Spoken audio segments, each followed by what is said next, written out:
Oye, yo no puedo pasar por alto el ridículo y la ofensa a la inteligencia que desde ayer está cometiendo Felipe Calderón, la verdad. Por sus tweets, se sigue diciendo tweets antes que la plataforma sea X, son tweets. Mandó 8 tweets refiriéndose pues, a su lucha contra el narco, a García Luna, etcétera, etcétera. Los manda apenas se supo que el señor García Luna pues, se va a ir 38 y medio años a la cárcel. Y después de hacer el ridículo allá en sus redes sociales, hoy hace el ridículo otra vez en una entrevista que le dio, muy buena entrevista por cierto, a Ciro Gómez Leiva aquí en Fórmula. A ver, en sus tweets hace un reconocimiento muy limitado de sus errores. Dice, hubo ciertos errores en política de seguridad. Y es positivo, llamó a la unidad nacional, dijo que respeta el proceso judicial, pues no le queda de otra, ¿no? Digo, ya está en el bote de su ex cuate. Pero creo que notó una extraordinaria falta de autocrítica y cayó en la justificación excesiva. Después dijo, que creo que es lo peor, que no tuvo evidencia verificable de la corrupción de García Luna. A ver, como presidente, Felipe Calderón tenía acceso a los más altos niveles de inteligencia y es tradicional leyenda en México que no hay persona más informada que el presidente o la presidenta de la República. Había ya habido denuncias sobre corrupción en las fuerzas de seguridad cometidas, actos de corrupción cometidos en la lucha contra el narco, abusos contra la población. También era tan estrecha la comunicación entre el gobierno mexicano y el de Estados Unidos que es virtualmente imposible suponer que no le dijeran, oye, abusado con García Luna. Máxime que hay un reporte que dice que la DEA sabía, la Agencia Antinarcóticos de Estados Unidos, sabía mucho antes de que se fuera y se acabara el sexenio en 2012, de los posibles vínculos de García Luna con el narco. Pero que a falta de mayores pruebas, los fiscales en Houston dijeron, no hay que moverle. Y no olvidemos que Calderón, como hoy lo tiene Claudia y como antes lo tuvo Peña y antes lo tuvo Fox, etcétera, tiene la responsabilidad de vigilar a los miembros de su gabinete, entre ellos García Luna. Se pone a defender su estrategia antinarco y no quiere aceptar que durante su sexenio se duplicó el número de homicidios que él heredó de Fox. Claro, dice, y después de mí fueron tantos, sí, pero con él se duplicaron. Y no voy a decir que estuvo bien después con Peña ni con López Obrador. Ese no es el argumento. El argumento es que él quiere defenderse. Hubo un incremento inusitado en la violación de los derechos humanos en un país en donde ya es usual esta violación. No le puso atención a prevenir y combatir la corrupción. Y su insistencia en capturar a los capos de la droga, lo único que provocó fue la fragmentación de las diferentes cárteles y bandas. Cuando él llega eran 3, 6, hoy son 20 y tantas, porque cada vez que agarrabas a uno, se pelaban en los que quedaban y se formaban los grupos.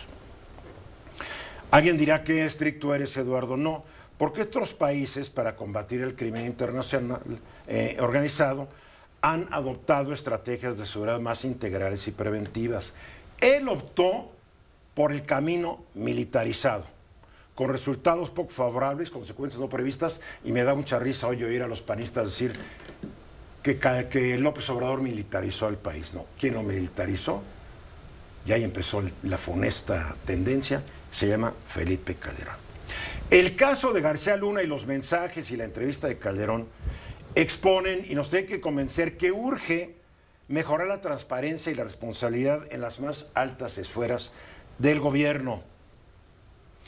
Al hablar y escribir como lo hace Calderón, demuestra que no cree que fue negligente en la supervisión de su equipo, cree que su guerra contra el narco fue muy buena, cuando lo único que dejó fue un bolón de muertos. Y yo digo, la historia no lo va a absolver a Felipe Calderón, tal vez si él ya no lo cree, porque lo veías muy echado para adelante hoy en la mañana, pero es su estilo. Las consecuencias de su gestión nos siguen afectando y van a seguir afectando a muchas generaciones de mexicanos. Mi consejo a Felipe Calderón sería, cállate la boca. Y tal vez en lenguaje de los socios de su ex amigo García Luna, cierre el hocico. La verdad, en un momento donde callar la boca es tal vez lo más prudente. Eduardo. Mira, 2 puntos. El juez Kogan, que sentenció a García Luna, le dijo, usted tiene 2 vidas. Por una estaba atacando el narcotráfico, por otra usted era parte de esto. E incluso le dijo que había engañado al gobierno de Estados Unidos, que le otorgó más de 30 premios. ¿Qué está por verse? Porque eso lo dijo el juez. Sí, pero, bueno, sí, a ver, pero ya sabemos cómo se dan premios. No fueron gobiernos, son premios incluso de agencias de investigación de Estados Unidos. Y pero no te veas con la finta, no son premios Nobel. Tú acabas de decir que la DEA... Tú acabas de decir que la DEA... Antes de que acabara el sexenio, ya le han dado sus premios. Tú acabas de decir que la DEA intentó seguirle una investigación, una averiguación, y que como no tuvo las pruebas contundentes, mejor le paró. Entonces, a ver, el decir que Felipe Calderón necesariamente tenía que saber que Genaro García Luna estaba en estos roles... No necesariamente. Porque entonces vamos a hablar de todos los presidentes. Estamos hablando de Calderón. No, yo tengo una pregunta. ¿Tú crees que él no se daba cuenta del estándar de vida que ya tenía el señor García Luna con sus casas, etcétera, etcétera? De elemental. Un cuate que nunca trabajó en la iniciativa privada, siempre fue un burócrata y de repente tiene unas casototas valuadas en millones de dólares. Si eso no se dio cuenta el presidente, pues es o bruto o no quiso verlo. Perdóname. Tú te das cuenta cuando alguien está teniendo ingresos superiores a lo que es su sueldo. No es creíble. Por favor.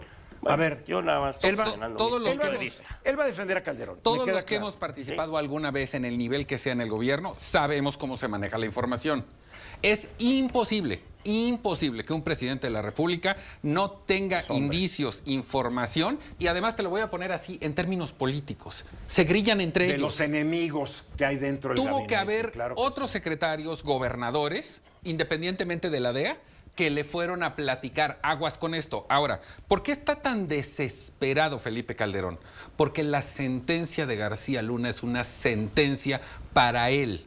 En términos prácticos, la reseña de su sexenio... Era su secretario de Seguridad Pública, su mano derecha, el hombre fuerte del sexenio. Cada vez que en el futuro alguien hable del sexenio de Calderón, el primer argumento, puedo equivocarme, va a ser la sentencia de García Luna, que se la lleva a él una parte, no jurídicamente, pero sí moralmente, porque eso se llama traición.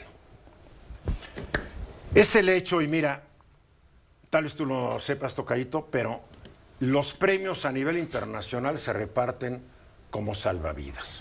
Bueno, perdón, como en Estados Unidos como donuts. ¿Por qué? Porque se trata de quedar bien con los socios. Mira, yo tengo amigos que han estado en la lucha contra la delincuencia, tienen diplomas de la DEA, estuvieron en Cuántico. Y te lo dicen, pues te lo dan. Y el día que me lo dieron, se lo dieron otros días. A ver, el gobierno más pragmático que existe en el mundo es el de Estados Unidos. Cuando les conviene, eres laureado. Claro. Cuando les dejas de servir, eres encarcelado, enjuiciado y sentenciado.